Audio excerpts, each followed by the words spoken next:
Welcome to Keeping Score. I'm Rick Horrow. Each week we bring you insights from the playmakers, deal makers, and rule makers in the world of sports.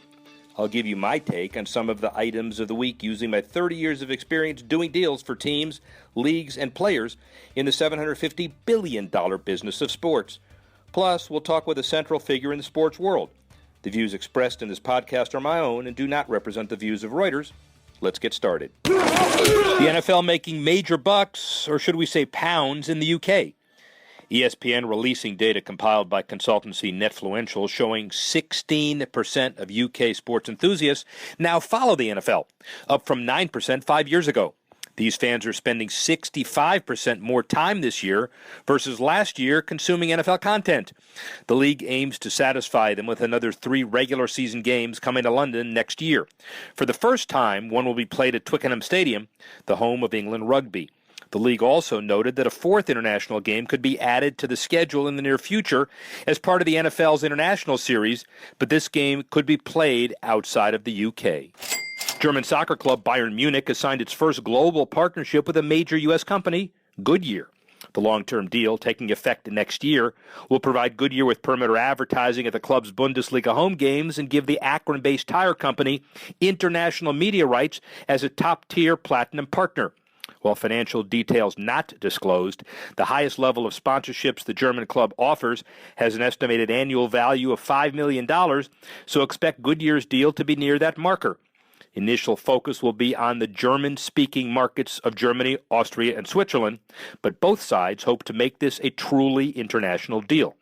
Oh, he's in the clear, he's got away!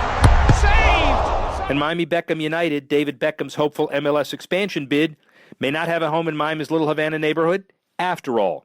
Beckham's latest proposal to build a soccer-specific stadium next to Marlins Park appears to be in jeopardy, as the Miami-Dade school superintendent said the school board vote to approve a partnership with the team might be postponed. Now, top stadium negotiator Tim Lewicki suggested the team was going in a whole new direction, according to the Miami Herald. This upheaval of plans comes only days before Beckham's group had hoped to present a publicly backed deal to build a $200 million stadium in Little Havana. Small property owners had been blamed for blocking usage of that site. Regardless of where it lands, enough momentum is built up behind the expansion franchise that the MLS will inevitably have a beachhead of some kind in Latin America's gateway city.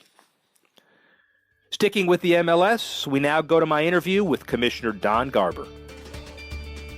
MLS Commissioner Don Garber, 16 years NFL, 16 years here. Soccer Don, really good friend. I admire everything you do. Thank you for having me here. My pleasure. What have you done here for the last 16 years? Tried to work hard to build a viable and popular professional Division I soccer league in America. And so far, so good. So far, so good, and obviously a lot of issues business-wise. One of the big ones is the organizational structure, beginning of the MLS before you got here. Single entity theory. People swear by it. A lot of other leagues don't do it, but you've had it as your staple. How important was that to the success of the MLS? No single entity, no Major League Soccer, no 20 teams, no 15 stadiums, no birth of a soccer nation in our country. And the idea is really a very simple one, Rick. Our owners are partners around the board table, making decisions collectively to create the league that we have become today, and stark competitors on the field. It's actually a model that many other leagues around the world, and I think even some leagues here, would perhaps like to emulate. We'll get specific as to different components, but brand-wise, how do you view yourself today? What 30-second elevator speech on the brand of MLS? You know, a young adult in the world of professional sports here in America. 20 years now, so we've been around for a full generation. The brand is very simple. We are the league for a new America, country that's changing, that's become increasingly global, that has shifting demographics, that has our nation actually looking like and acting like we are a country that's represented by every country from around the world. The League for New America, that's our brand. And it's a great brand relative to making sure that it stays current. So getting into the whole youth issue, youth soccer, youth development programs, first and foremost, a lot of progress?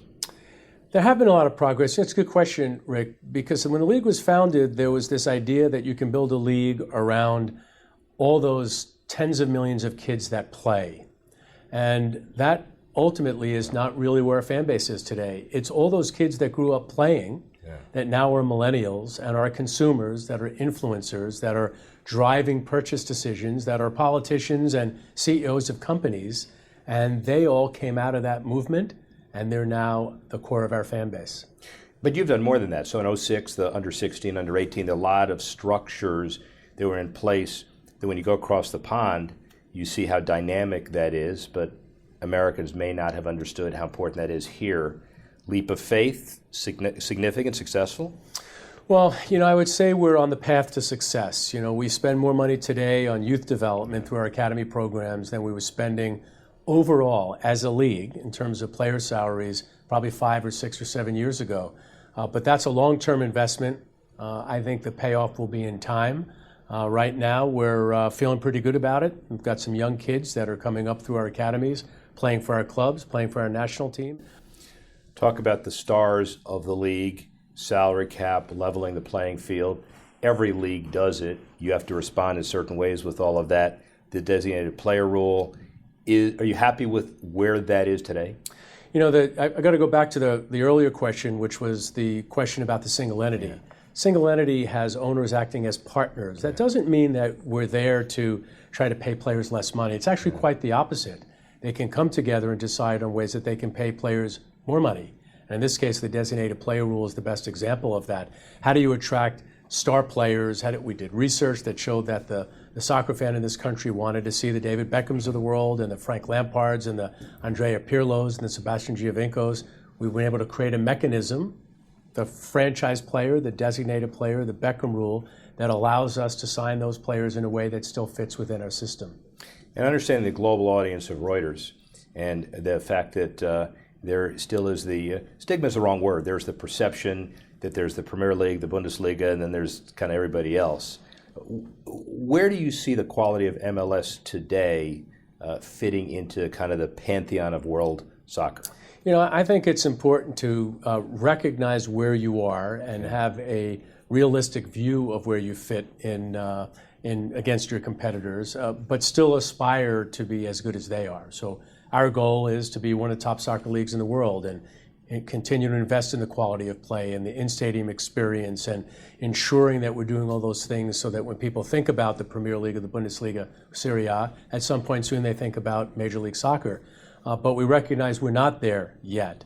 And I think that's a smart approach because if you try to be something you're not too fast, you won't get there. Yet if you don't push yourself to try to get there, then you never will. So I think overall the international football community believes in MLS in many ways as being of higher quality than perhaps some of the soccer folks here in America do. That's because the reality is it's getting pretty darn good. And compared to international soccer that now Americans are seeing for the first time immersively with NBC and others carrying the games at all hours, does that help you because it exposes soccer to a whole bunch of people that never seen it before, or does it hurt you because it emphasizes the quality difference? I think our theory has always been to build a soccer nation in the U.S. and Canada. Try to convert people who are perhaps not fans of our game to be fans of the sport professionally. We do a lot of research that looks into what people are looking for with their professional soccer affinity. I think the fact that NBC does a great job with the Premier League early in the morning on Saturday and Sunday is good for us. Yeah. We're trying to create a culture of soccer, professional soccer watchers. And I think if you look at the growth of the market here, it's continued to explode, as has Major League Soccer. So far, the rising tide has lifted all boats. And guess what? We have the most boats on the water. And as the television boats, have the numbers borne out the synergy between the international soccer here and the growth of eyeballs for the MLS? It's getting there, Rick. It's not where we want it to be. We've got great deals with ESPN and Fox and Univision. We have ratings growth this year. Our audience have growth. We just a few weeks ago had a great play-in game that was on series that was on Univision. They had record ratings for it. But like everything else, we recognize that it's part of a process. We've got 8-year deals with our 3 broadcast partners here. Similarly, in Canada on TSN and in French language. And overall, they're seeing some good growth. And how about MLS internationally, too? I know there's a new African deal. There are some other deals that there's been a lot of growth for us. A couple of years ago, we had no international television distribution at all. This year, we're on Sky in the UK. We're on Eurosport throughout Europe. We're on Globo in Brazil and many, many places around the world. Our games in England are on at 9 o'clock at night. So you're watching a slate of Premier League games, and then on comes the MLS game of the week. And we've had some great audiences there. But it's the beginning of an international strategy. Television drives that, and then we will fill that in with international exhibition games and merchandising programs, sponsor programs, player promotional programs as well. Are you going everywhere? Going to the Far East? We're everywhere. We're in China. We're throughout Southeast Asia. Our games are broadcast around the world. Just this past week, I have a friend who's on a trip to Cuba, and he watched the recent Red Bull game sitting in a bar watching it in Cuba. That was pretty cool. I mean, I got a surprise text from a buddy. So we're really everywhere today. Olympics. What about the growth of the MLS, not just soccer, relative to Rio? Any new innovative plans there as far as that's concerned? So, we have not yet easily qualified for the Olympics in Rio. The women did, and I think that we'll see, again, another great run for the U.S. women in Brazil. The men have to go down to Colombia and play in a qualifier there to try to get in. We're hopeful that they do. I think if we do, and you have the men and you have the women playing on NBC, I think it will be one of the profiled sports for their coverage. Let's talk about corporate sponsors. The kit, the jersey sponsorship deals seem to be coming prolifically. You also have the master sponsorship deals with the MLS as well. How's that doing? Our commercial business is growing fairly dramatically. We founded a company in 2002 called Soccer United Marketing. That company represents Major League Soccer, but the U.S. Soccer Federation, the Mexican Federation has represented CONCACAF. We've got the only league in the United States now that is Major League that is selling jersey sponsorship on the front. It's a business that's exploded for us. Gives us great exposure because many of them are international companies, also generates a lot of revenue. Our commercial business is growing fairly significantly, and that's a positive.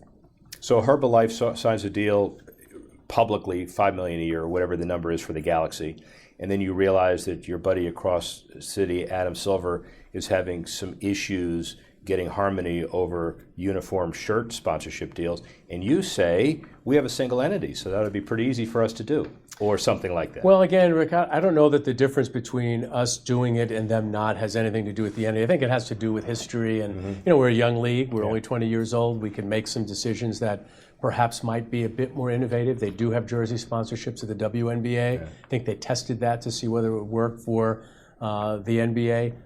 I think the time will come very soon where you'll see logos on almost all major league uniforms. There's no reason not to. You have them everywhere else. Why not put it on the uniform? I don't know that it's happening in the next year or 2 or 5, but I think the time will come when we'll see commercial logos on uniforms in the other major leagues. And the Coca-Cola, Heineken, Johnson & Johnson, the big-time league sponsorships for you, they get benefits that transcend individual markets. They're national sponsorships and international sponsorships as well. One of the things that I think is sort of quintessential about the American sports marketing model is this concept of national sponsorship and local sponsorship. And it's one of the things that I think makes the American leagues attractive to the Premier League and the Serie A and clearly the rest of global sport. So we have a very vibrant commercial business nationally. They get certain benefits and values, signboards and intellectual property rights. And then the local clubs get their ability to do local deals. They can sell local sponsorship. They can do local television. And overall, the goal is to grow the enterprise. I mean, we do look at this from an enterprise perspective as opposed to just the league budget or just our individual club budgets. Expansion in facilities, fun, validating, liberating, economically viable to have more markets that want you than spaces to expand. It's when I first came into the league in 1999, we had 12 teams, then 10 teams. Some of those teams were owned by the league owners. And there was a time when we couldn't give our teams away to those who ultimately would have to incur the cost of operating them. Today there's a very vibrant market. We don't have enough teams to sell. Expansion will go carefully. I'm sure we'll talk about that a bit. There is a bit of an internal market where some teams are beginning to get sold and the asset has appreciated over time. I think that's a positive. Overall, there has been a very, very careful strategic approach to how we've expanded the league. I think it will be the thing that my generation of league executives will be known for. We went from 10 teams to what will soon be 24 in a 15, 16-year period. And 25, 30 years from now, nobody will remember those days. And give me your overall take on the economics of expansion as well. There's always the quick fix of gobbling up the fees, but people have to understand that if you're in it for the long term, that means dividing up the revenues by X plus and making sure you have viable markets. So how's the trade-off work? Well, expansion actually is a cost negative because you're expanding the league, your costs are going up, and your revenues, you're not getting more television money or more sponsorship money because you add a team or two.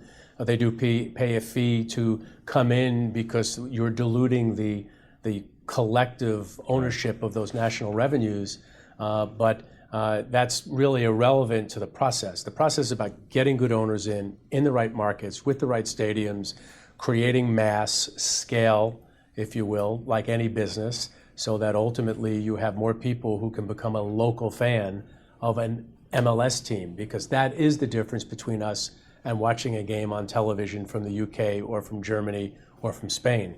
You can paint your face, you can wave a flag, you can go to your local pub, you can go to a stadium, and you can be a local fan. And that's what drives true fan avidity, and that leads to value.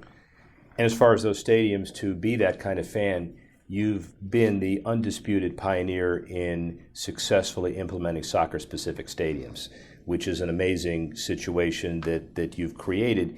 Yet there are some expansion opportunities where you're going into shared facilities, though with owners that own both. Atlanta, a good example too. Right. So how do you decide where a soccer-specific stadium like what you're looking at in Miami is necessary, and how you're willing to decide to deal with a football stadium with an owner that has both? It really is market specific.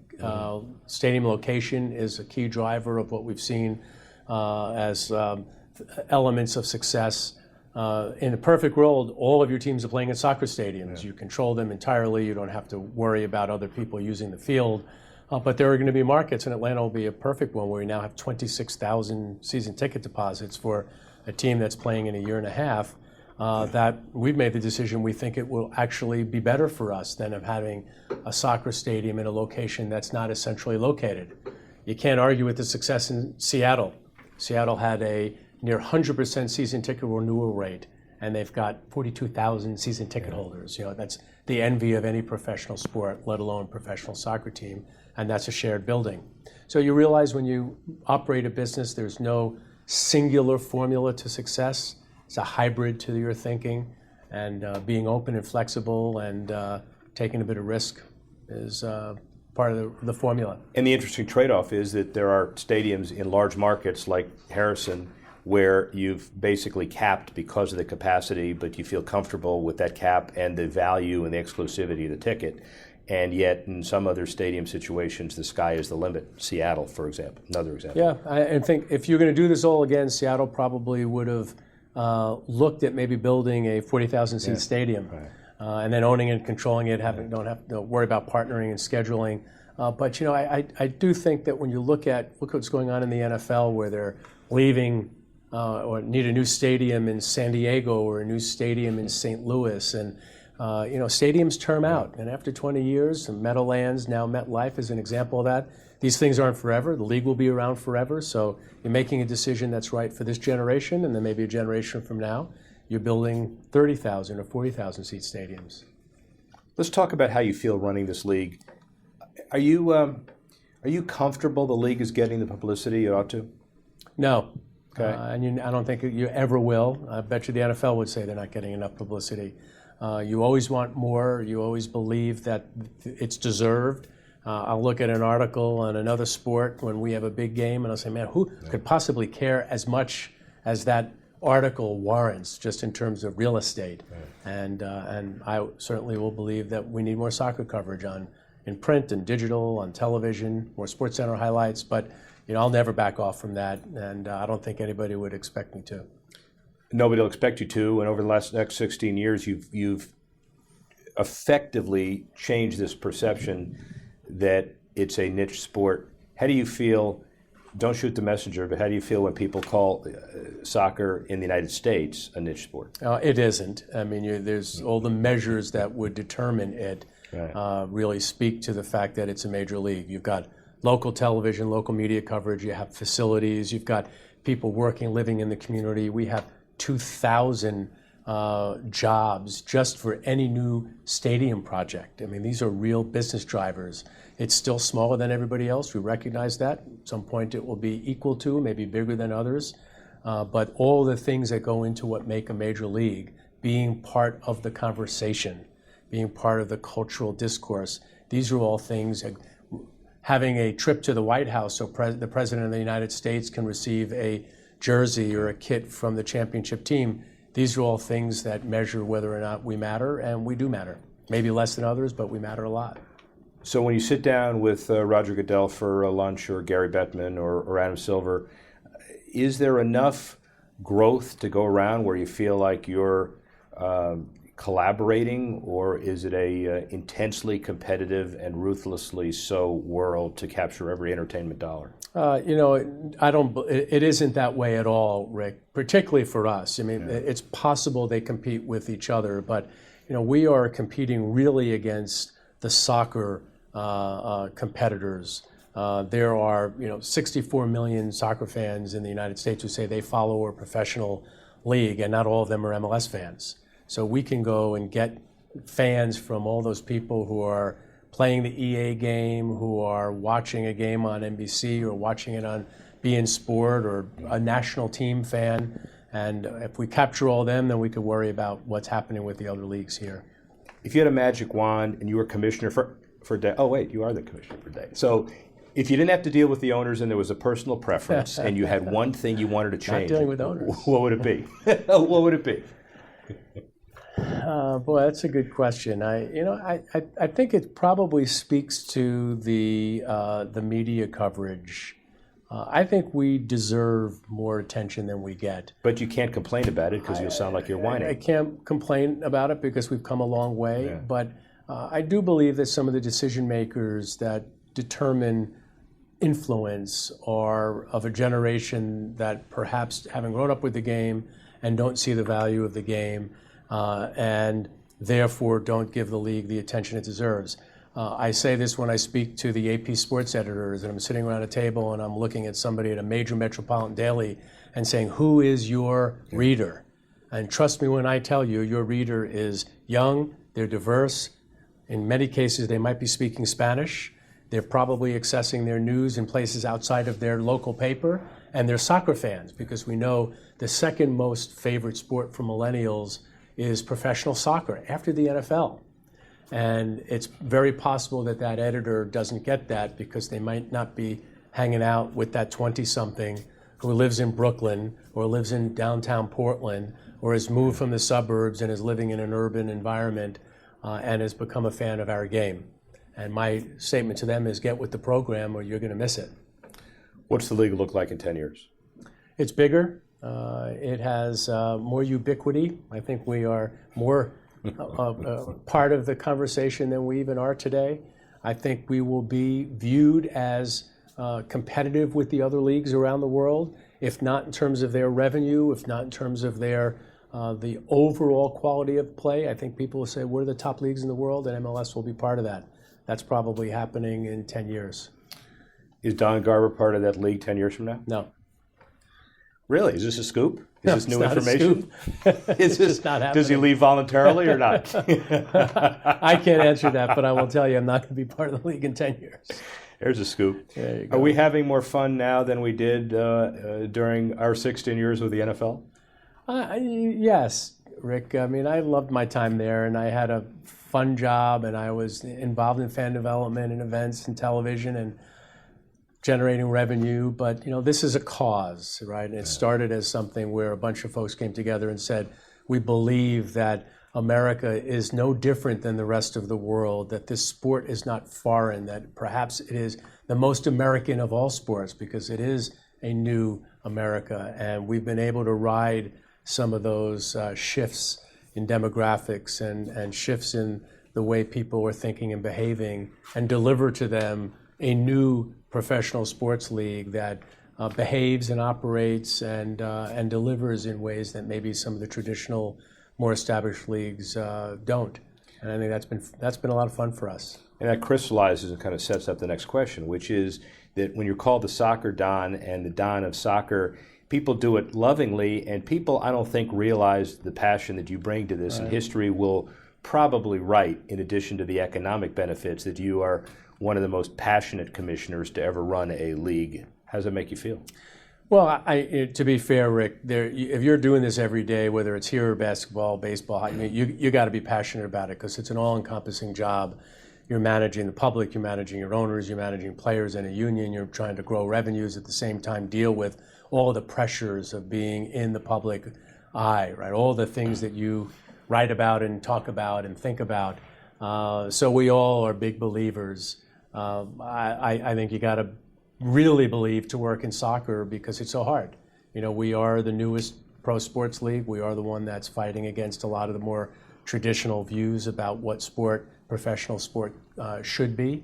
And most of the folks here have been here since the beginning. Yeah. And I think that speaks to the passion that people have. And soccer, by its very nature, is a passionate sport. Kind of gets into your gut. It's why you see people yelling and screaming at referees and painting their faces and waving flags and celebrating and engaging in ways that they can't do perhaps with some of the other sports, and anticipating that goal when it finally happens and the heavens open up and people are hugging and kissing and screaming and crying. That kind of passion flows through to those people who work in it every day, whether it's me or it's the people who work with me or it's people who work at the clubs.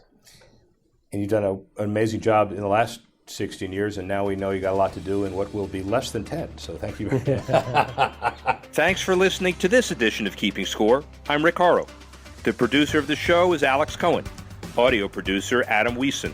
Technical assistance provided by Jamie Weber, Tanner Simpkins, and Carlos Swadek. The executive editor of Reuters Digital, Dan Colarusso.